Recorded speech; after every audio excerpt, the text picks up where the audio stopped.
महिला सशक्तीकरण जेव्हा आपण म्हणतो तेव्हा महिला सशक्तीकरणाची व्याख्या काय ही फार महत्त्वाची आहे। त्यांनी ती स्त्री शिक्षणाची जो पाया रोवून दिला तो आज तागायत सुरू आहे, तागायत तो पुढे चाललेला। आताच्या महिलांनी ही सक्षमीकरणची व्याख्याच पूर्ण बदलवली। माझ्या बाबतीत पण म्हणायचं तर असंच, आपल्याला पण कोणीतरी आयडॉल नेहमी डोळ्यासमोर असतातच। ती तिच्या नेतृत्व गुणांमुळे किंवा तिच्या कर्तृत्वामुळे ती ते बांधून ठेवत असते।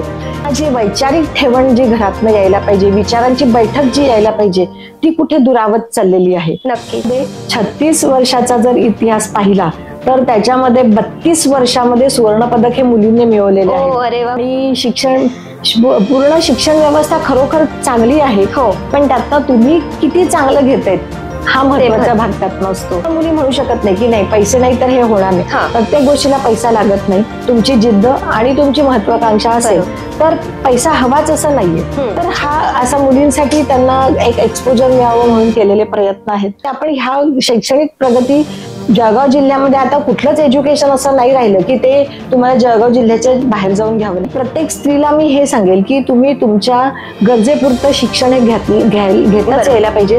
तुम्हाला लिहिता वाचता यायला पाहिजे, तुम्हाला तुमची स्वतःची सही करता यायला पाहिजे। इतपत शिक्षण कमीत कमी सगळ्यांनी घेणं आता काळाची गरज आहे। नमस्कार, तरुण भारत लाईफ मध्ये आपलं स्वागत आहे। शिक्षण हे वाघिणीचं दूध आहे, मात्र पूर्वी शिक्षण हे फक्त पुरुषांनाच मिळत असे। या मानसिकतेला तडा देत स्त्री शिक्षणाचा ज्यांनी पाया रोवला त्या म्हणजे क्रांतीज्योती सावित्रीबाई फुले। सावित्रीबाई फुले यांची आज जयंती, त्यानिमित्त सावित्रीबाई यांच्या अशाच एका लेखीशी आपण आज संवाद साधणार आहोत। त्या म्हणजे प्राचार्य doctor Shilpa Bendale madam. Bendale madam या केसीई सोसायटीच्या संचालिका आहेत। यासह त्या केसीई मॅनेजमेंट अँड रिसर्च सेंटरच्या संचालिका देखील असून त्यांना टीचिंगचा 30 वर्षाचा 15 वर्षाचा ॲडमिनिस्ट्रेटिव्ह एक्सपिरियन्स पण आहे। शिक्षण क्षेत्रातील त्यांच्या या योगदानाविषयी त्यांना विविध पुरस्काराने सन्मानित देखील करण्यात आले आहे। नमस्कार शिल्पा मॅडम, तरुण भारत लाईफ मध्ये आपलं स्वागत आहे। धन्यवाद। सर्वात आधी क्रांतीज्योती सावित्रीबाई फुले यांच्या जयंतीनिमित्त तुम्हाला खूप खूप शुभेच्छा। चर्चेला पुढे नेण्याआधी आम्हाला आणि आमच्या व्ह्युअर्सना जाणून घ्यायला आवडेल की तुम्ही शिक्षण क्षेत्रात कसे आलात आणि करिअर म्हणून या क्षेत्राची निवड का केली? नमस्कार।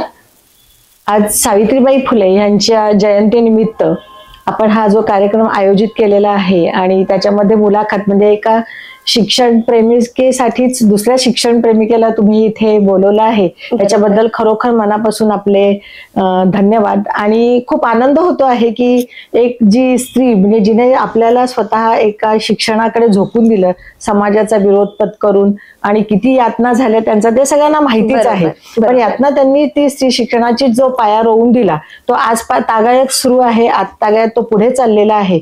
आणि ह्याचीच कदाचित एखाद्या वेळी सगळ्यांनी मोटिवेशन घेतलं असेल, इन्स्पिरेशन घेतलं असेल आणि त्यातनं त्या उद्युक्त झाल्या असतील म्हणजे बऱ्याचशा महिला, आणि त्या पुढे आपल्याला नेण्याचा प्रयत्न करतायत।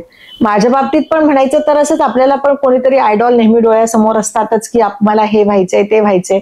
लहानपणापासूनच घरामध्ये पण शिक्षणाची ओढ होतीच आणि घराच्या आजूबाजूचं वातावरण पण असं होतं की सगळे शिक्षण क्षेत्रामध्ये खूप पुढे गेलेले होते आणि म्हणून आपण चांगलं शिकावं आणि पुढे काहीतरी करावं ही लहानपणापासूनची सुप्त इच्छा होती। खूपच छान, खूपच छान। आणि त्या सुप्त इच्छेनुसार जे शिकत गेले, खरं म्हणजे आता तो काळ म्हणजे 1978चा काळाचा जर विचार केला तर त्यावेळी ग्रॅज्युएशन नंतरच लग्न झालं, पण कुठेतरी मनाच्या कोपऱ्यामध्ये होतं की आपल्याला शिकायचं आहे, पुढे जायचं आहे।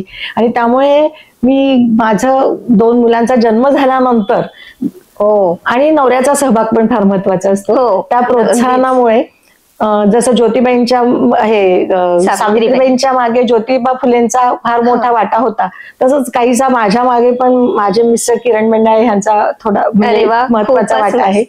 आणि जेव्हा मी मुलांचा जन्म वगैरे 2 झाल्यानंतर असा विचार केला की आता आपल्याला काय बसायचं नाही, सगळं आपल्याला पुढे कुठेतरी जायचंय आणि शैक्षणिक क्षेत्र हा फार मोठा आपला एक पिंड आहे आणि ह्याच्यातनं विचार करून मग मी MBA केलं. त्याच्यानंतर डॉक्टरेट तर नंतर त्याच्या काही काळानंतर केलं, पण MBA केल्यानंतर लगेचच मी एज्युकेशन फील्डमध्ये आले. आणि टीचिंग हा म्हणजे एक आपण कुठेतरी स्वतःला एक्सप्रेस करू शकतो, कुठेतरी कुणाला तरी कन्व्हिन्स करू शकतो, सांगू शकतो. बरोबर. हे आपल्यातले उपजत गुण आपणच ओळखायचे आणि ते ओळखून मग त्या क्षेत्रामध्ये, शैक्षणिक क्षेत्रामध्ये मी वाटचाल केली. म्हणजे तुम्हाला घरून पण फुल सपोर्ट, म्हणजे पूर्णपणे हे होतं, सपोर्ट होता तुम्हाला? हो, घरून पण मला पूर्णपणे सपोर्ट होता आणि सहकार्य पण खूप होतं. आणि त्यामुळे आणि मुलं लहान होती त्यामुळे शाळेचं एवढं बर्डन नव्हतं त्यावेळी, असं त्यावेळेस. पण एक आपली स्वतःची, मी म्हणलं ना की will always finds the way, तसं आहे ते. तुमची स्वतःची इच्छाशक्ती जर प्रबळ असेल, तीव्र असेल, तर तुम्हाला मार्ग निश्चितच सापडतात. आणि अनेक अडचणींवर मात करून तेव्हाची एकत्र कुटुंब पद्धती वगैरे सगळंच होतं आणि त्यावेळी असं. तर ह्या सगळ्यावरती मात करून तुम्ही जेव्हा पुढे जातात त्याचा आनंद खूप मोठा असतो. आणि आपण हे, आणि ह्या आनंदाची जाणीव ही आपल्याला त्या क्षणाला होत नाही, पण आपण पुढे जसं जसं त्या फील्डमध्ये, त्या क्षेत्रामध्ये सिनियर होत जातो, त्याची आपल्याला जाणीव होत जाते की नाही त्यावेळी आपण एवढा त्रास सहन केला, पण ते छान झालं, आपल्याला त्यातनं खूप काहीतरी चांगलं मिळालं. आणि खरं सांगते की ही जेव्हा मी शैक्षणिक क्षेत्रामध्ये आलं तर त्याचं महत्व मला जास्त अजून कळायला लागलं. आणि आपण म्हणतो तसं की विद्यार्थी धनसंपदा ही काय असते, ही जेव्हा आपल्याला, आपण कुठेतरी जातो आणि एखादा विद्यार्थी आपल्याला मॅडम म्हणतो, किंवा एखादी आपली स्टुडंट आपल्याला म्हणते मॅडम आम्ही तुम्हालाच फॉलो करतायत आणि तुमच्यासारखंच आम्ही पुढे जाण्याचा प्रयत्न करते, हे कधीतरी जेव्हा ऐकतो तेव्हा त्याचा आनंद जास्त द्विगुणित होतो. आणि एक शिक्षणाची आवड. आणि इकडे आल्यानंतर पण काय झालं की इथे पण आमच्याकडे म्हणजे सासर माहेरी पण शिक्षणाची ओढ, सासरी पण शिक्षणाची ओढ, आणि सगळी हायली एज्युकेटेड फॅमिली असल्यामुळे शिक्षणाला कोणी बंधन घातली नाहीत. आणि मी त्या ओढ्यामध्ये आपोआपच ओढले गेले. आणि शिक्षणाचा आणि शैक्षणिक क्षेत्राचा माझा तिथूनच प्रवास सुरू झाला. खूप छान, खूपच छान. अजून काय सांगणार? अजून म्हणजे काय की नंतर PhD जेव्हा मी केलं तेव्हा असं म्हणजे की जळगावला तेव्हा उत्तर महाराष्ट्र विद्यापीठ होतं, पण जस्ट सुरू झालेलं होतं म्हणून पुणे विद्यापीठातनं PhD करायचा एक निर्णय घेतला. आणि ह्या PhD करताना म्हणजे यू विल नॉट बिलीव्ह की तेव्हा मला प्रत्येक 15 दिवसांनी पुण्याला सतत प्रवास करावा लागायचा असा. कारण तेव्हा कम्प्युटर वगैरे काही नव्हतं, तुम्हाला पर्सनली सगळं लिहून न्यायचं, तिकडे चेक करायचं पुन्हा.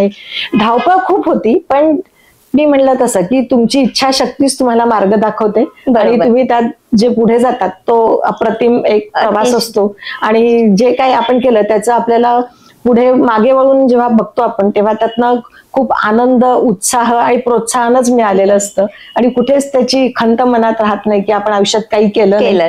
आणि आपण म्हणतो की प्रोफेशन्स भरपूर आहेत, पण शिक्षण क्षेत्र हा एक फार मोठा नोबेल प्रोफेशन आहे.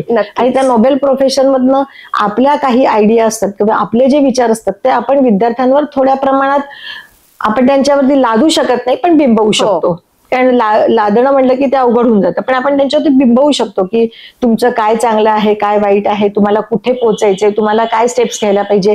आणि मुलींच्या बाबतीत तर स्पेशली मला खूप आनंद होतो की मी त्यांच्या नेहमी जेव्हा इंडक्शन प्रोग्रामला त्यांना पहिल्याच वेळी जेव्हा काहीतरी टिप्स द्यायची असं की नाही तुम्ही हे करायला हवं, ते करायला नाही पाहिजे, मी पण एक स्त्री म्हणून तुम्हाला सांगते आहे, करिअर एका बाजूला असतं, घर संसार एका बाजूला असतो आणि याचा बॅलन्स हा आपल्याला करायचा असतो, असं मी त्यांना नेहमी सांगत आले त्या बाबतीमध्ये. आणि त्यातनं प्रगती होत गेली. आणि त्या प्रगती बरोबर म्हणजे कदाचित असं असेल की सुरुवातीला मी असं स्वप्न पण पाहिलं नसेल की मी एवढ्या मोठ्या पोस्टला जाईल किंवा मला पुढे एवढं सगळं मिळेल, असं नाही. पण मला शैक्षणिक क्षेत्रात जायचं हे एवढं निश्चित होतं. आणि ते आपला प्रयत्न म्हणण्यापेक्षा आपण जे सिन्सिअर एफर्ट्स त्याच्यामध्ये देत असतो किंवा एक विद्यार्थ्यांप्रती आपल्याला जी आत्मीयता असते ती तुम्हाला आपोआप त्या डेस्टिनेशन पर्यंत घेऊन जाते. म्हणजे संसार आणि शिक्षण हे तुम्ही दोघी बरोबर संतुलित ठेवलेलं आहे. मला तो पण आनंद आहे, संसार पण मी संतुलित ठेवलेला आहे. माझी दोन्ही मुलं ही अमेरिकेत आता सेटल झालेली आहेत, खूप छान हायली क्वालिफाईड मुलं आहेत, सुना पण हायली क्वालिफाईड आहेत. आणि त्याचा हा आनंद आहेच की आपण व्यवस्थित आयुष्याचा बॅलन्स हा व्यवस्थित केलेला आहे. त्यामुळे सध्या महिला सशक्तीकरणाचा मुद्दा सर्वत्र गाजतोय, आपण याकडे कसं बघतात आणि यात शिक्षणाचे महत्व काय आहे? आता महिला सशक्तीकरण जेव्हा आपण म्हणतो तेव्हा महिला सशक्तीकरणाची व्याख्या काय ही फार महत्वाची बरोबर, आहे. अगदीच. कारण ही व्यक्तिपरत्वे वेगळी वेगळी आहे. सशक्तीकरण म्हणजे काय, कुणाला घराच्या बाहेर पडू दिलं म्हणजे सशक्तीकरण वाटतं, कुणाला काही जॉब करू दिला म्हणजे सशक्तीकरण वाटतं, आणि प्रत्येकाची त्याची व्याख्या ही वेगळी वेगळी आहे. पण मला इथे खूप दिवसापासून मला एक महत्वाचा मुद्दा की आपण आता जास्त सशक्तीकरण म्हणतोय, पण आपण आता सावित्रीबाई फुलेंचा जेव्हा विचार करतो, मग ते सशक्तीकरण नव्हतं का? त्या एवढ्या त्रासात त्यांनी स्वतःला डेव्हलप केलं. किंवा फार पूर्वीच्या काळापासून आपण बघतोय की एखादी विडो स्त्री असेल आणि ती आपली शेती सांभाळून आपल्या 5-5 मुलांना चांगलं वाढवून ती त्यांना पूर्ण व्यवस्थित संसारी मार्गी लावत होती. मग ती सक्षमीकरण नव्हतं का तिच्याकडे? होतं. पण आताच आपल्याला ह्या गोष्टीची का गरज पडते की महिला सक्षमीकरण? कारण आताच्या महिलांनी ना ही सक्षमीकरणची व्याख्याच पूर्ण बदलून टाकलेली आहे. आणि त्यामुळे थोडंसं म्हणजे सक्षमीकरण म्हणजे त्यांना काय झालंय की पूर्ण स्वायत्तता येऊन गेलेली आहे. पूर्ण स्वैराचार येऊन गेलेला आहे. स्वायत्तता आणि स्वावलंबन ह्या 2 गोष्टी वेगळ्या आहेत. आणि त्या स्वैराचारामुळे काय होतंय की कधी कधी त्या घरामध्ये न ऐकणं किंवा माझ्याच मनाचं मी खरं करणार, पण असं नसतं. तुम्हाला तुमचा संसार असतो, तुमचा समाज असतो, तुमच्या समाजानंतर तुमचं राज्य असतं, देश असतो. या सगळ्यामध्ये आपल्याला कुठेतरी ऍडजस्टमेंट ही येतच असते प्रत्येकाला. आता आपण किती मोठ्या स्त्रियांचा विचार केला तर त्यांच्या आयुष्यामध्ये काही ऍडजस्टमेंट नसते असा काही भाग नसतो. प्रत्येकाच्या घरामध्ये ऍडजस्टमेंट असते, प्रत्येकाला तारेवरची कसरत असते. पण स्त्रियांनी सक्षमीकरणामध्ये हे लक्षात घ्यायला पाहिजे की आपल्याला सक्षमीकरणाच्या माध्यमातून स्वायत्तता मिळालेली आहे, आपल्याला त्याच्यातनं स्वावलंबन मिळतं आहे, पण स्वैराचार नाही मिळालेला. आणि आताच्या तरुण मुलींना पण मी हेच सांगू इच्छिते की जेव्हा तुम्ही ह्या गोष्टीकडे बघता आहात की काय मला म्हणजे आपण आता शैक्षणिक क्षेत्रामध्ये असल्यामुळे खूप गोष्टी पाहिलेल्या आहेत, जवळून पाहिलेल्या आहेत गोष्टी. काही विद्यार्थिनी ह्या अशा असतात त्या खरोखर सिन्सिअरली म्हणजे अगदी मनापासून त्या शिक्षण घेतात, पुढे जाऊन करिअर करतात आणि त्या चांगल्या मोठ्या पोझिशनला किंवा पोस्टला गेल्यानंतर त्यांचं कौतुक पण आम्हाला होत असतं, ते सांगत पण असतात सतत असं. आणि काही अशा असतात की त्यांना ह्या गोष्टीशी काही घेणं देणं नसतं, फक्त कॉलेजमध्ये यायचं, मजा करायचं, पुढे जायचं, एवढंच त्यांचं एक थोडंसं उद्दिष्ट पण असतं. पण ह्याच्यामध्ये काय होतं की मग त्यांना ते ज्या ह्या सगळ्या गोष्टी असतात ह्या खूप शॉर्ट टर्म साठी असतात, कमी काळासाठी असतात. पण त्यांना त्यांची वैचारिक पातळी जी आहे ती जी दूरदृष्टी त्यांच्याकडे हवी किंवा त्यांनी लांबचा विचार केला पाहिजे ते करत नाही. आणि त्याचा कुठेतरी मग त्यांच्याच आयुष्याला त्याचा म्हणजे भले बुरे परिणाम सगळे त्यांना त्याच्यामुळेच होत असतात. आणि मग ते आयुष्य रडत रखडत काढणं हेच पर्याय त्यांच्या पुढे राहतात. पण जेव्हा आपण सक्षमीकरण म्हणतोय, स्वावलंबन म्हणतो आहे, तेव्हा स्त्रियांना हे मिळायलाच पाहिजे. प्रत्येक स्त्रीमध्ये कर्तृत्व आहे आणि तिला तिच्या त्या कर्तृत्वाची, कारण आपण जेव्हा स्त्री म्हणतो तेव्हा त्या स्त्रीचे महत्वाचे 3 भाग तिच्याकडे असतात, मातृत्व, कर्तृत्व आणि दातृत्व. ह्या 3 गोष्टी स्त्रीकडे नेहमीच असतात. आणि ह्या गोष्टी बघताना काय होतं की नाही, मातृत्व हे तर तिला निसर्गाने दिलेली देणगी आहे, त्यामुळे तो भागच राहत नाही तिला, ते तर येतच ऑटोमॅटिक.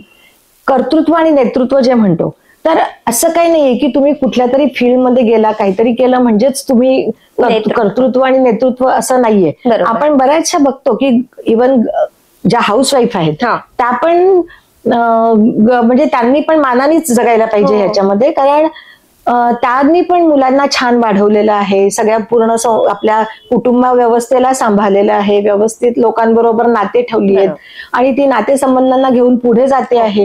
हे तिचं कर्तृत्व आणि नेतृत्वच आहे ना. काही घरांमध्ये आपण बघत असतो की एक स्त्री खंबीर असते आणि तिच्याबरोबर ते नेतृत्व इतकं छान होतं की पूर्ण कुटुंब एकमेकांना बांधून राहतं. मग ते दीर जाऊ असेल, सासू सुना असतील, नणंद भावजाई असतील, नातं कुठलंही असू दे, पण ते तिच्या नेतृत्व गुणांमुळे किंवा तिच्या कर्तृत्वामुळे ती ते बांधून ठेवत असते. बाहेर समाजामध्ये जाऊन किंवा तुम्ही जेव्हा एखाद्या प्रोफेशन मध्ये जात आहात आणि तेव्हा तुम्ही जे तुमचं कर्तृत्व नेतृत्व सगळं दाखवत असतात ते तर आहेच, कारण तुम्हाला you have to prove yourself. आणि जोपर्यंत तुम्ही प्रूव्ह करत नाही तोपर्यंत तुम्हाला पुढे काही म्हणजे स्कोप राहत नाही. आणि म्हणून ह्या सगळ्या गोष्टींचा तुम्ही जेव्हा विचार करताय तेव्हा स्त्रियांनी हे समजून घ्यायला पाहिजे की महिला सक्षमीकरण म्हणजे काय, नेमकं काय आहे, आणि त्या सक्षमीकरणाची व्याख्या ही त्यांनी जाणून घेतली पाहिजे. आणि जेव्हा त्या आपल्या मुलांना किंवा मुलींना वाढवतायत तर त्या वाढवताना तुम्ही म्हणाल की मध्ये एक आपलं इथेच कार्यक्रम झाला अच्छा. होता, पडती तेवत ठेवा अंधार फारच झाला, हा एक कार्यक्रम झाला होता. तेव्हा मला सांगायला तेव्हा पण खूप आनंद झाला होता. म्हणजे मला त्यांनी तेव्हा बोलवलं होतं, तर तेव्हा पण मला जे मुद्दे मांडायला मिळाले ते छान वाटलं होतं. की जे आपण म्हणतो की अंधार का होतोय किंवा का होतोय, तर सगळी जी पालकांची जी झालेली आहे आताची मोबाईल संस्कृती किंवा काय आणि टीव्ही बघणं किंवा काय करणं, याच्यामुळे काय होतं की जे मुलींना स्पेशली किंवा मुलांना पण मी म्हणेल की त्यांना जी वैचारिक ठेवण जी घरातनं यायला पाहिजे, विचारांची बैठक जी यायला पाहिजे, ती कुठे दुरावत चाललेली आहे. नक्कीच बरोबर आहे. बरोबर आहे ना. आणि ती दुरावत चालल्यामुळे काय होतंय की मुलं कुटुंब व्यवस्थेपासून लांब जात आहेत, दूर होत आहेत. आणि मग ते कुठेतरी त्यांच्या म्हणजे कुठला तरी एक सांत्वनापर कोणीतरी एखादा मित्र मैत्रीण मिळते आणि त्यांना वाटतं की हेच आपल्या आयुष्यासाठी म्हणून ते त्यांच्याबरोबर सगळ्या गोष्टी शेअर करायला लागतात आणि त्याचा फायदा गैरफायदा दोन्ही होत असतो. आणि घेणारे असतात तसे, म्हणजे फायदा पण घेतात गैरफायदा पण घेतात. आणि मग ह्यामुळे ते पुढे थोडंसं अवघड होत जातं. म्हणजे त्यामुळे कारण मी आता शैक्षणिक क्षेत्र म्हणूनच सांगते की आता काही मुली अगदी येतात, अगदी म्हणजे 12वी नंतर येतात, 1-2 वर्ष शिकतात आणि कुठल्या तरी मुलाबरोबर जायचं काम करतात वगैरे, असं ते पेरेंट्स बिचारे हतबल होऊन जातात त्या ठिकाणी. बरोबर. आणि त्यांना विचारलं नाही आता आम्ही 18 वर्षाचं झालोय आणि आता तेवढं त्यांना बरोबर कळतं आणि आम्ही घेतलेला डिसिजन हा योग्य आहे, हे त्यांचं असं ठरलेलं उत्तर असतं. पण नाही, पण ह्याच्या मागे कुठेतरी त्यांना त्यांची वैचारिक पातळी, वैचारिक त्यांना एक प्रगल्भता यायची फार गरज आहे, वैचारिक प्रगल्भता यायची. आणि त्यामुळे तो अवेअरनेस येऊन त्यांना त्या गोष्टीची माहिती पोहोचवणं हे गरजेचं आहे. आणि महिला सशक्तीकरण तेव्हाच होईल. बरोबर. म्हणजे हे आपण घरातून सुरुवात करू शकतो. बरोबर आहे. आपले पालक असतात तर त्यांच्या साठी आपण म्हणजे त्यांच्यासोबत आपण एक मित्रत्वाचं जर नातं ठेवलं तर कदाचित बाहेर त्यांना जे सिक्रेट पॉकेट मित्रमैत्रिणींची गरज वाटते ती भासणार नाही. बरोबर आहे, व्हेरी ट्रू. आणि काय होतं की मग त्यांना उगाच ते आपलं शोधत असतात की कोणीतरी माझ्यासाठी सॉफ्ट कॉर्नर आहे का वगैरे असं, आणि तिकडे मग ते ओढले जातात असं. पण ही काय झालंय की पूर्ण सामाजिक आणि तुम्ही कुटुंबातनच किंवा तुमच्या फॅमिलीमधनच पहिल्यांदा हे संस्कार येत असतात. शाळा, शिक्षण, पालक हे सगळं गोष्ट शाळा, शिक्षण, शिक्षक ह्या सगळ्या गोष्टी खूप नंतर येतात. पण आधी तुमची घरातनच जडणघडण त्याचा पाया होत असतो. आणि ह्याच्यामध्ये आईचा रोल हा फार महत्वाचा. आई पहिली शिक्षिका असते आणि नंतर मुलं शाळेत जातात तेव्हा ते शिक्षक असतात. बरोबर. आणि आई पहिली शिक्षिका असल्यामुळे तिने ते पायापासूनच तसे त्यांना उपजतच दिले पाहिजे. मी म्हणत नाही आया हे चांगली शिकवण देतच असतात, पण पुढे जाऊन कधीतरी त्यांचे मित्रमंडळी असतील किंवा त्यांचे जे संगत असते त्यामुळे कदाचित, किंवा हे जे काय सोशल मीडियावर सगळं बघत असतात. सोशल मीडिया एक आहे की तो कसा वापरायचा किंवा त्यातनं काय घ्यायचं आणि काय सोडायचं हे त्याचं वैयक्तिक हे प्रत्येकाला आपली जाणीव म्हणजे त्याचा सदुपयोग पण आपण करू शकतो आणि दुरुपयोग पण करू शकतो. तर ते त्यातनं किती घ्यायचं काय घ्यायचं हा भाग महत्वाचा आहे.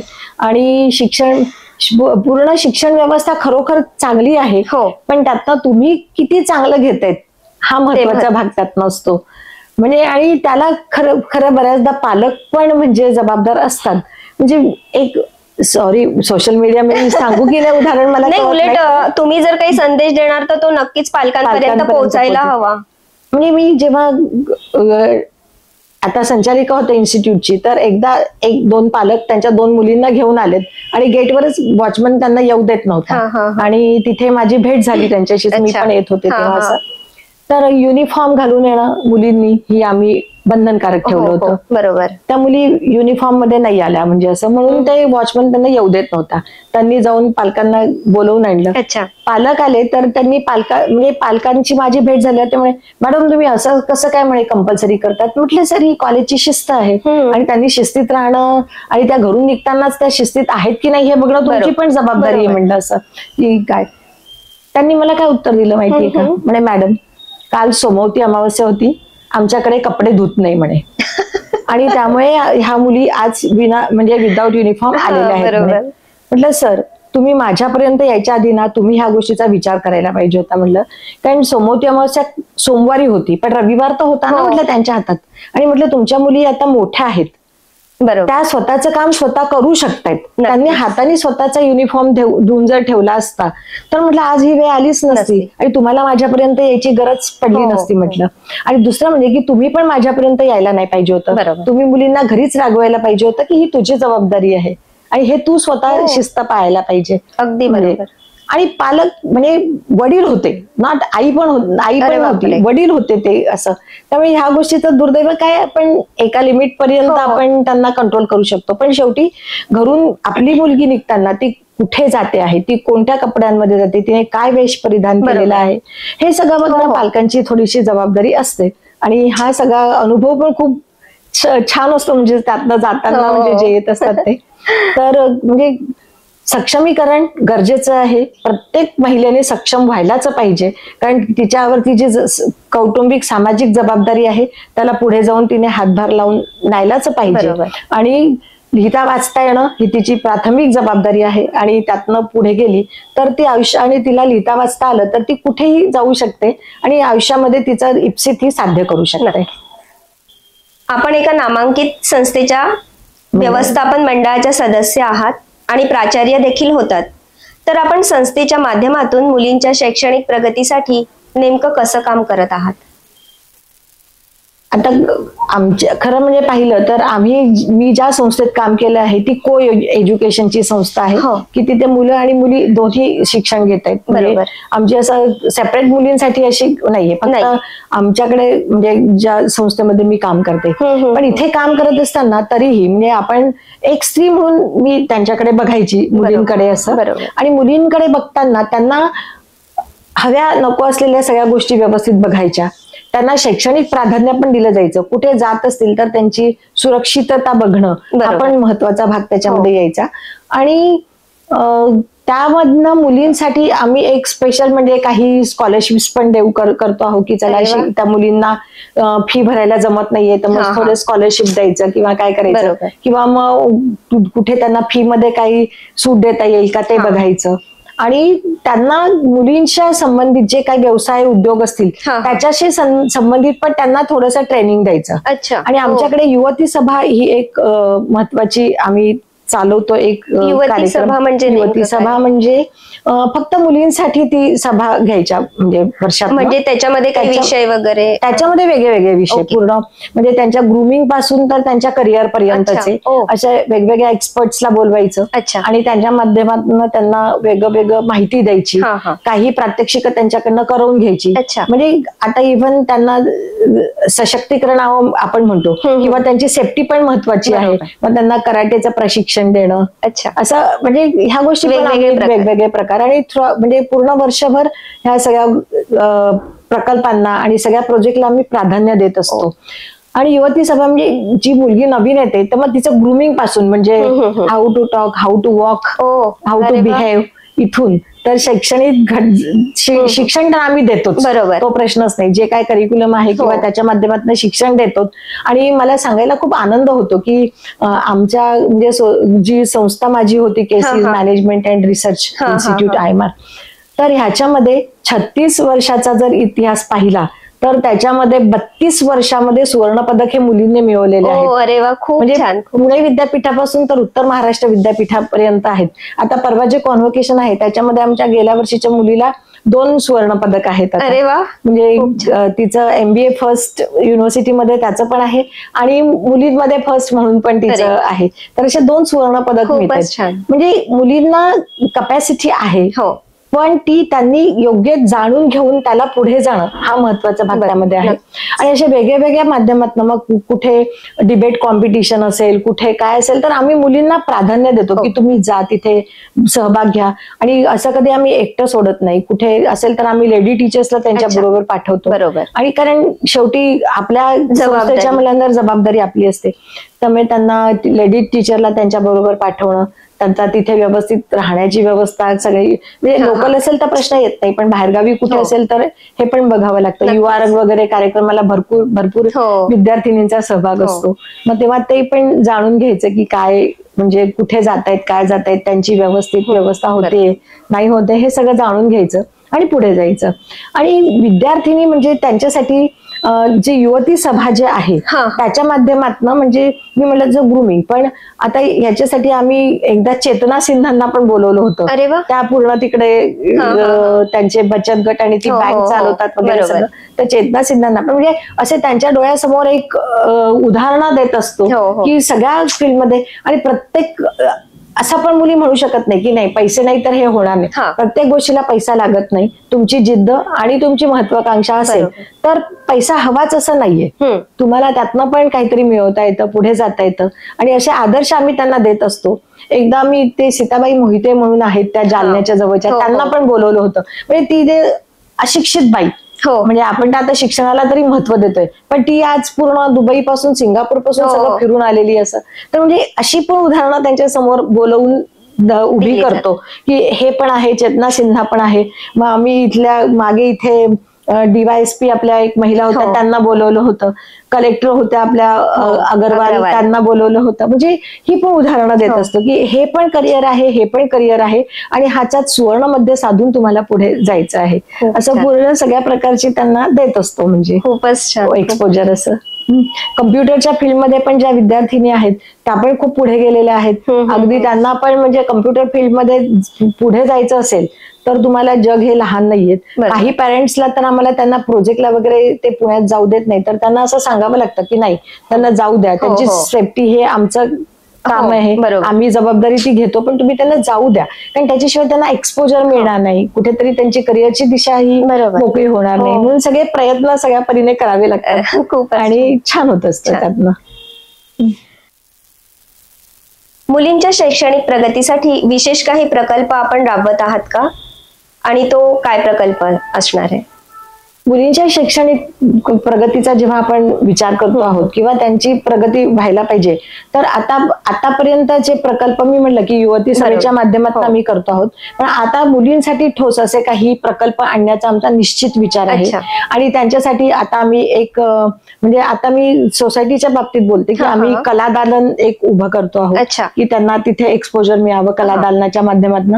नंतर त्यांच्यासाठी आमचं जे एकलव्य क्रीडा संकुल आहे त्या एकलव्य क्रीडा संकुलमध्ये आम्ही मुलींसाठी पण स्पेशल बॅचेस ठेवलेले आहेत की त्या शैक्षणिक क्षेत्राबरोबर क्रीडा क्षेत्रात पुढे जावं म्हणून त्यांच्यासाठी तिथे पण आम्ही काही बॅचेस ह्या मुलींसाठी. स्विमिंग पूल आमचा ऑलिम्पिक साईजचा स्विमिंग पूल आहे, त्यामध्ये आम्ही मुलींसाठी स्वतंत्र बॅचेस ठेवलेले आहेत असं. आणि ह्यातनं जी प्रगती होते, आता एक कान्हललित कला केंद्र म्हणून सुरू केलेलं आहे, त्यामध्ये गायन वादन हे सगळं संगीत विभाग सुरू केलेला आहे. आणि आता एक आमची त्या प्रकल्पाच्या माध्यमातून एक मुलगी आहे, तिचं आडनाव मी आता विसरले, पण ती बासरी वादन अतिशय सुरेख करते आणि ते बासरी वादन तर आणि ती इथे पण शिकते आहे आमच्याकडे कान्हललित कला केंद्राला. आणि ती आपले पंडित चौरसे त्यांच्याकडे जाऊन पण ती बासरी शिकते आहे. म्हणजे असं तर हा असा मुलींसाठी त्यांना एक एक्सपोजर मिळावं म्हणून केलेले प्रयत्न आहेत. आणि आमच्याकडे जे लेडीज हॉस्टेल आहे तर लेडीज हॉस्टेलच्या माध्यमातून मुलींना पूर्ण स्वावलंबन, स्वायत्तता आणि शैक्षणिक माध्यम मिळावं या दृष्टीने त्यांच्यासाठी हॉस्टेलचे असे स्वतंत्र कार्यक्रम केले जातात लेडीज हॉस्टेलचे. मग त्याच्यामध्ये गणपती उत्सव असेल, शारदोत्सव, नवरात्र असेल, तर त्याच्यामध्ये बिनधास्त गणपती आणायच्या मिरवणुकीपासून तर ते विसर्जनाच्या मिरवणूकपर्यंत त्या धमाल करत असतात. ह्यातनं पण काहीतरी नवीन शिकायला मिळत असतं. कधी टीमवर्क शिकायला मिळतं, कधी लिडरशिप क्वालिटीज येतात, म्हणजे मॅनेजमेंट कसं करायचं, नंतर तुमची टीम बिल्डिंग, सगळ्यांना एकत्र घेऊन कसं चालायचं, ह्या गोष्टी पण आपोआप त्यातनं शिकत असतात. आणि हे सगळे प्रकल्प त्याच्यात चालतायत आणि सुरू आहेत.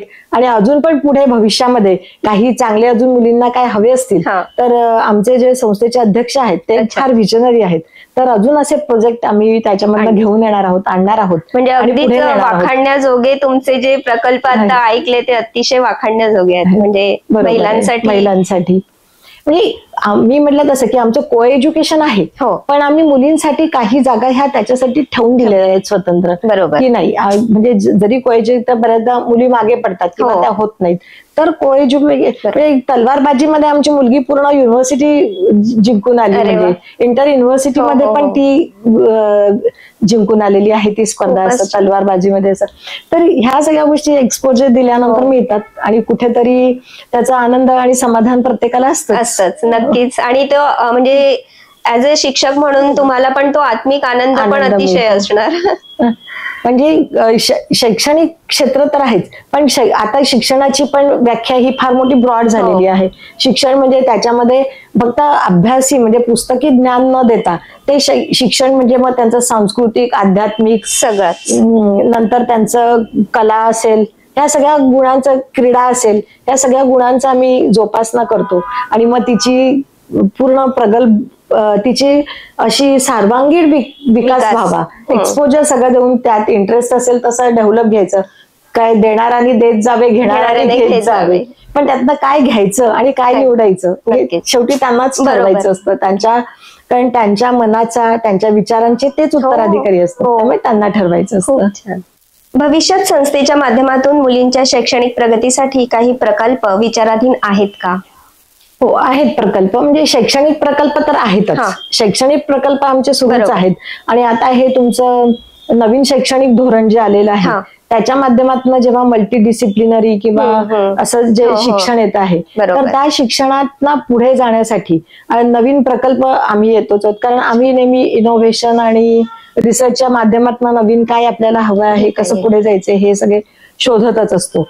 आणि ह्यामध्ये नवीन प्रकल्प असा म्हणायचा जर विचार केला तर नवीन प्रकल्प म्हणजे मुलींसाठी स्पेशल असा नाही, पण जे त्यांच्यासाठी आम्ही करणार आहोत त्यांना त्याच्यात प्राधान्य देणार आहोत.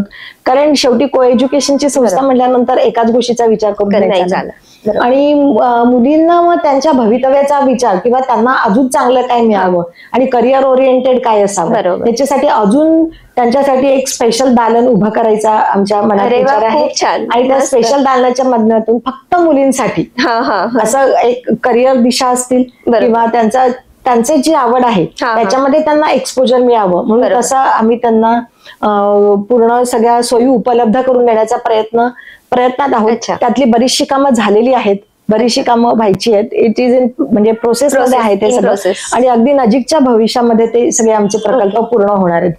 पण मग ती आमची मुलगी ती म्हणजे ती क्रीडा क्षेत्रामध्ये जाऊ दे, नाहीतर ती म्हणजे आम्ही आर्ट कल्चर मध्ये आम्ही स्कल्पचर वगैरे पण शिकवतो आणि त्यातनं तिला जे काय घ्यायचं आहे, पुढे जायचं आहे, ती घेत राहणार, पुढे जात राहणार. आणि सांगायला खूप आनंद होतो की म्हणजे अगदी मुली ह्या पूर्ण विदेशापर्यंत पण पोहोचलेल्या आहेत आणि त्यांनी तिथे पण स्वतःचं नाव मोठं केलेलं आहे. आणि चांगल्या गोष्टी ह्या होतच असतात. आणि तुम्ही जर पाहिलं तर इव्हन जळगावातलेच हे बरेचशा डॉक्टर मुली आहेत किंवा इंजिनियर मुली आहेत किंवा काय, त्यांचं शिक्षण हे आमच्या संस्थेपासूनच सुरू झालेलं आहे आणि त्यातनं सुरू होऊन ते पुढे गेलेले सगळे आहेत. म्हणजे ह्यातले बरेचसे जर पाहिले तर 11वी-12वीचे अल्युमिनाय ते आमचे केसी संस्थेचेच आहेत. आणि त्यातनं पण आनंद असतो. आता मुली बऱ्याचशा ट्राय करतात की कलेक्टर लेव्हलला जावं. एमपीएससी तर भरपूर झालेले आहेत, पण कलेक्टर लेव्हलला अजून थोडंसं आपल्याकडे गायडन्स थोडा कमी पडतोय. त्याचा पण विचार आहे की तशा म्हणजे आम्ही स्पर्धा परीक्षा केंद्र चालवतो आहे आणि त्यातनं त्यांना पुढे जायला प्रोत्साहन देतोय. पण अजून ते रिगरस एज्युकेशन त्यांना आणि आपण देणार आहोत. दोघांमध्ये अजून थोडंसं ते दुवा त्याचा व्हायचा आहे आणि त्याच्या पलीकडे जाऊन अजून काहीतरी जग आहे हे पण त्यांना दाखवण्याचा प्रयत्न. ह्याच्यामध्ये पण तुमचं काउन्सिलिंग सेक्शन पण असेलच ना, की पुढे करिअर म्हणजे हिला नेमकं आपल्याला काय द्यायचं आहे किंवा हिच्यासाठी काय योग्य पुढचं तिचं हे असतं. हो, काउन्सिलिंग सेक्शन तर आहेच ना, तो दॅट इज म्हणजे आहेच काउन्सिलिंग सेक्शन. आणि काउन्सिलिंग सेक्शनच्या माध्यमातून सगळ्या मुलींनी तिथपर्यंत पोहोचणं हे फार गरजेचं आहे. आम्ही ते सगळं देत असतो आणि पोहोचतात. ज्यांना खरोखर काहीतरी शिकून पुढे करायची इच्छा आहे त्या खरोखर करत असतात. आता म्हणजे काही विद्यार्थ्यांनी एवढ्या त्या छान असतात म्हणजे की त्या अर्न लर्न किंवा कमवा शिकायची जी योजना असते त्याच्यामध्ये कमवतात, शिकतात, स्वतःची फी स्वतः भरतात, असं पण बऱ्याचशा करणाऱ्या मेहनती मुली पण आहेत. पण असे जे कन्स्ट्रक्टिव्ह प्रोजेक्ट जे आहेत आमचे ते त्याच्यामध्ये असे मुलींना सगळ्या क्षेत्रामध्ये संधी उपलब्ध करून देणं. शैक्षणिक क्षेत्र, क्रीडा क्षेत्र, कला क्षेत्र, आणि आपलं सांस्कृतिक म्हणजे तुमचं आर्ट अँड कल्चर, त्याच्यामध्ये पण त्यांना पूर्ण सगळी माध्यमं उघडी करून देणं, त्यांना ती जाणीव करून देणं आणि त्यांच्यासाठी स्पेशल ट्रेनिंग तिथे देणं, त्यांच्यासाठी स्पेशल बॅचेस ठेवणं, हे सगळे प्रकल्प आमचे आता काही कार्याधीन झालेले आहेत, काही कार्याधीन व्हायचे आहेत. शैक्षणिक प्रगतीच्या बाबतीत जळगाव जिल्ह्याची सद्यस्थिती काय आहे आणि यात अधिक सुधारणा व्हावी यासाठी काय केलं पाहिजे? अतिशय अवघड असा प्रश्न आहे हा, म्हणजे पण तरी म्हणजे आपण जळगाव जिल्ह्याचा जेव्हा शैक्षणिक स्थितीचा विचार करतो तर आपली शैक्षणिक संस्था ह्या खूप सगळ्या चांगल्या आहेत. बरोबर. एक हो. पण आपल्याकडे इथे अडचण काय होते की आपल्याकडचे जे सगळे हुशार विद्यार्थी जळगाव जिल्ह्यातले आहेत हे सगळे मुंबई पुण्याकडे जातात आणि इथल्या शैक्षणिक संस्थांना शेवटी काय रोल राहतो तर पत्थर से भगवान बनाव, म्हणजे हीच एक जबाबदारी फार मोठी राहते. आणि ह्या शैक्षणिक जळगाव जिल्ह्याचाच पूर्ण जर आढावा घेतला, सगळ्या शैक्षणिक संस्था चांगल्या आहेत, शिक्षक चांगले आहेत आणि मी तर म्हणेल ना की खरोखर टीचर्स पण मेहनत घेत असतात विद्यार्थ्यांनी घडावं म्हणून. आणि जेव्हा आम्ही 100 विद्यार्थ्यांना शिकवतो कदाचित त्यातले 10 खूप उच्च होतात आणि म्हणजे सगळ्या शैक्षणिक संस्थांमध्ये ते होत असतं. पण खूप आनंद होते की आपण ह्या शैक्षणिक प्रगती जळगाव जिल्ह्यामध्ये आता कुठलंच एज्युकेशन असं नाही राहिलं की ते तुम्हाला जळगाव जिल्ह्याच्या बाहेर जाऊन घ्यावं लागेल. बरोबर. तुम्हाला म्हणजे इंजिनिअरिंग, टेक्नॉलॉजी असू दे, मॅनेजमेंट असू दे, मेडिकल एज्युकेशन असू दे किंवा काय, ह्या सगळ्या सुविधा आपल्याला जळगाव जिल्ह्यामध्ये आहेत. इव्हन UPSC MPSC ह्याचे क्लासेस पण आपल्याला जळगावात, आता त्याचं मार्गदर्शन पण आता जळगावात आहे. म्हणजे जळगावची शैक्षणिक स्थिती जर विचार केली ना जळगाव जिल्ह्याची तर अतिशय चांगली स्थिती आहे. बरोबर. खूप चांगली आहे. सगळ्या प्रकारचं शिक्षण हे आपल्याला जळगाव जिल्ह्यामध्ये उपलब्ध आहे. म्हणजे बाहेर जाऊन घ्यायची गरज कुणालाच नाहीये. बरोबर. पण ते सगळं पुन्हा तेच येतं की काय मग पालकांना वाटतं की नाही मोठ्या शहरात जाऊन शिकायला पाहिजे, मुलांना पण वाटत असतं की आपण मोठ्या शहरात जाऊन शिकायला पाहिजे. कारण आताच ह्या वर्षीचा अनुभव सांगते की जेव्हा महिलांना फुकट म्हणजे फ्रीमध्ये एज्युकेशन ही जी स्कीम आली, बऱ्याच मुलींनी इथं फटाफट ऍडमिशन काढल्या आणि त्या पुण्याला गेल्या. का तर म्हणजे तिथे काय मग आता फक्त राहायचाच खर्च करायचा आहे ना, मग इथे फी भरणार, ती तिथे राहण्यात खर्च करणार, म्हणजे हे पण भाग त्यामध्ये येतात. बरोबर. पण ठीक आहे, आता ते प्रत्येकाचा वैयक्तिक प्रश्न आणि विचार असतात प्रत्येकाचे वैयक्तिक. पण जळगावामध्ये तुम्ही जर शैक्षणिक क्षेत्र म्हणलं तर ती सगळ्या संस्था ह्या खूप चांगलं शिक्षण देत आहेत. आणि मी म्हणलं तसं की तुमचं CBSE बोर्ड असेल, ICSE बोर्ड असेल, त्या म्हणजे तुमचं pre primary to higher education पर्यंतचं सगळं शिक्षण हे आपल्याला वेगळ्या वेगळ्या संस्थांच्या माध्यमातून मिळतं आहे जळगावकरांना. आणि हे त्यांनी खरोखर धन्य समजायला पाहिजे की आपल्याला ह्या सगळ्या आहेत. कारण सगळेच आपल्याकडे बघतो की आपण वेगळे स्टार्ट आहेत की खालचा वर्ग, मीडियम आणि हायर, पण ह्याच्यामध्ये मग सगळ्यांना ती शैक्षणिक पात्रता मिळून गेली आहे. आणि मला सांगायला खूप आनंद होतो की जे खालचा जो स्टार्ट आहे तो पण आता शिक्षणाला खूप चांगलं प्राधान्य देतो आहे आणि त्यांची पण मुलं खूप वर येते. त्यामुळे जळगाव जिल्ह्याची शैक्षणिक पात्रता ही खूप चांगली आहे, त्याची परिस्थिती खूप चांगली आहे. आणि जेव्हा आपण एक शैक्षणिक क्षेत्र म्हणून त्याच्याकडे बघतो तर तेव्हा शैक्षणिक क्षेत्राकडे बघताना ती फक्त एक कुठेतरी डिग्री घ्यायचं एक माध्यम आहे असा विचार न करता मला खरोखरच त्यातनं काहीतरी ज्ञान मिळवायचं आहे हा उद्देश जर ठेवला ना तर ते जास्त योग्य होईल. कारण पालक पण बरेचदा काय नहीं येणार, वो तो नहीं आ पाएगा आज क्योंकि उसका ऐसा ऐसा काम है. पण आता पूर्वी आपण कुठे होतो, शिक्षण म्हणजे शिक्षण, आपण एक दिवस पण कधी आपली गैरहजेरी नसायची. पण आता कसं असतं त्यांना सगळ्या त्यांच्या माध्यमातून वेळ मिळाला तर ते शिक्षणाला यायचं, असं जे एक मुलांचा ऍटिट्यूड, विद्यार्थ्यांचा ऍटिट्यूड झालेला आहे तो त्यांनी बदलला पाहिजे. आणि शिक्षणाला प्राधान्य देऊन म्हणजे तेच पुन्हा की डिग्री न घेता तुमच्याकडे किती स्किल्स आहेत, किती डेव्हलप झालेले आहेत, त्या विषयाचं तुम्हाला किती ज्ञान मिळालेलं आहे, याकडे शिक्षणाकडे बघताना ह्या गोष्टींकडे लक्ष देणं गरजेचं आहे. तर त्यांचं करिअर आणि पुढचं भवितव्य हे तुमचं आहे. कारण कुठेही इंटरव्ह्यूला किंवा तुम्ही जेव्हा जातात तर तेव्हा काय होतं की तुम्हाला किती 80% आहेत का 90% आहेत हे कोणी बघत नाही. तुम्ही 60% असेल तुम्हाला मार्क्स, पण तुम्ही जर इंटरव्ह्यू चांगला फेस केला आणि त्यातनं तुम्ही प्रत्येक प्रश्नाला हवी तशी योग्य उत्तरं दिली, तुम्हाला त्याच्यामध्ये सब्जेक्ट नॉलेज लागतं, तुमचं पर्सनल म्हणजे तुमचं व्यक्तिमत्व लागतं, ह्या सगळ्या गोष्टी लागतात. तर त्या तुम्ही ह्या शिक्षणाच्या माध्यमातून घ्यायला पाहिजे, समजून घ्यायला पाहिजे. सगळ्याच गोष्टी उपजत नसतात किंवा जमत नसतात, पण आपण जेव्हा एक आपली ब्रॉड व्हिजन ठेवून जेव्हा समाजाकडे बघत असतो किंवा तिकडे जातोय तेव्हा आपल्याला हे गरजेचं आहे की इतर काय करतायत, त्यातलं चांगलं काय, वाईट काय, मी काय घ्यायला पाहिजे, ही स्वतः एक म्हणजे तुम्ही काय म्हणेल त्याला की स्वशिक्षण जे आहे ते तुम्ही आत्मचिंतन करून घ्यायला पाहिजे. म्हणजे तुम्हाला सगळे जी आहेत पूर्ण मार्ग जे आहेत करिअरचे किंवा तुमच्या कुटुंबाचे जे असते, शिक्षित स्त्री असेल तर ती घरातल्या मुलीला घरातच शिकवू शकते, चांगलं शिक्षण देऊ शकते. तर हे सगळे मार्ग मोकळे होतील. आपण बघतो आता बऱ्याचदा की नाही अगदी पहिलीची मुलगी असते आणि आई विचारते की ये फर्स्ट क्लास को सिखाने वाला कौन अच्छा टीचर है, घर पे आके पढ़ाएगा. म्हणजे असं अगदी फेसबुकवर टाकतात आणि त्यातनं त्या विचारतात कोण आहे असं शिकवणार. पण असं नाहीये ना, तुम्ही स्वतः शिकवू शकतायत ना. जेव्हा तुम्ही जर तुमचं शिक्षित म्हणजे तुमचं ग्रॅज्युएशन नसेल, तुम्ही 11वी-12वी केलं असेल तरी पहिल्या दुसरीच्या मुलाला शिकवू शकतात. बरोबर. पण ह्या सगळ्या गोष्टीचं म्हणजे की आपण नाही पण त्यांनी करायचं आपल्या मुलासाठी, ही जी आहे ती थोडं बदललं पाहिजे. बरोबर. आणि शैक्षणिक क्षेत्राकडे नेहमी फक्त डिग्री देणारी एक संस्था न बघता त्यातनं आपल्याला भरपूर काही आपल्या करिअरसाठी किंवा आपल्या पूर्ण आपल्या व्यक्तिमत्वासाठी देणारे, ते मग स्किल असेल, नॉलेज असेल, नंतर तुला अजून ज्या काही गोष्टी घ्यायच्या आहेत त्यातनं मिळवता येतील, त्या दृष्टीने आपण शिक्षणाकडे बघायला पाहिजे. बरोबर. शेवटी सावित्रींच्या लेकींना तुम्ही काय संदेश देणार?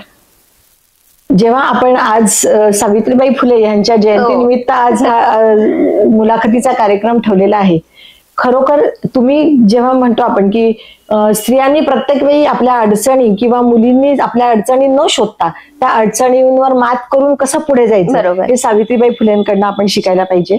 आणि जेव्हा तुम्ही ही मात करून, कारण सगळ्यांचं आयुष्य काही हे सुरळीत किंवा सुखकर नसतं, त्याला वाट्यामध्ये काटे हे असणारच. आणि त्या काट्यांना, आणि तुम्ही जेव्हा काट्यांना जातात तेव्हा त्यातनं एक गुलाबाचं फुल हे नेहमी उमलत असतं. तर तसं गुलाबाच्या फुलासारखं सौंदर्य जर तुम्हाला हवं असेल तर फक्त कम्फर्ट झोन किंवा ते न किंवा कोझिनेस न बघता कुठेतरी आपल्या वाटेतले काटे आपल्याला दूर करायचे आहेत आणि त्यातनं पुढे जाऊन आपल्याला म्हणजे सावित्रीबाई फुलेंचा आदर्श घेऊन आपल्याला पुढे जायचं आहे.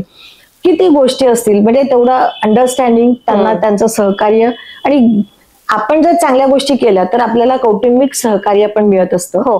आणि प्रत्येक स्त्रीला मी हे सांगेल की तुम्ही तुमच्या गरजेपुरतं शिक्षण हे घेताच यायला पाहिजे. तुम्हाला लिहिता वाचता यायला पाहिजे, तुम्हाला तुमची स्वतःची सही करता यायला पाहिजे. इतपत शिक्षण कमीत कमी सगळ्यांनी घेणं आता काळाची गरज आहे. आणि जो काळाबरोबर चालणार तोच पुढे जाणार, जो थांबला तो संपला. आणि काळाची गरज ओळखून आपण त्याच्याबरोबर पुढे जायला पाहिजे. आणि जर तुम्हाला आयुष्यामध्ये काय, म्हणजे मी म्हणते आपण आता बरेचसे झालेले आहेत आणि हे आपण बचत गट वगैरे बघतो किंवा काय स्वावलंबन हे खूप आलेलं आहे, पण तरी पण अजून बऱ्याचशा आशा आहेत की तिथपर्यंत शिक्षण पोहोचलेलं नाहीये. तसा पोर्शन पण भरपूर आहे. तर तिथपर्यंत तोपर्यंत त्या स्त्रियांपर्यंत पण शिक्षण गेलं पाहिजे. आणि काही स्त्रिया ह्या अशा चालवतात की त्या अशिक्षित स्त्रियांना शिकवतायत किंवा त्यांना जरी म्हणजे ती ऑफिशियल डिग्री नसली तरी त्या असं त्यांना इन्फॉर्मल एज्युकेशन हे देत आहेत आणि त्यातनं त्यांना शिक्षित करतायत, त्यांना वाचिक करतायत. आणि ही फार महत्वाची गोष्ट आहे. आणि मी म्हटलं तसं की एक शिक्षित स्त्री असेल तर सगळं कुटुंब हे शिक्षित होतं. आणि शेवटी जाता जाता एकच सांगेल, सावित्रीबाई फुलेंच्याच शब्दात सांगायचं झालं तर, मरगल्या मनामनांना आता येतो उभारी, आभाळाला कवेत घ्या मारू पंख भरारी, क्रांती ज्योती सावित्रीचे स्वप्न करू साकार, सावित्रीचा वसा वारसा आम्ही पुढे पुढे नेणार. धन्यवाद. खूप छान, खूपच अतिशय सुंदर. शिल्पा मॅडम, आपण तरुण भारत लाईव्ह मध्ये आलात त्याबद्दल आपले खूप खूप आभार. धन्यवाद.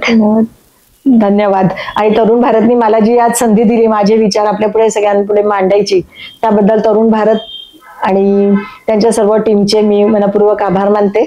धन्यवाद.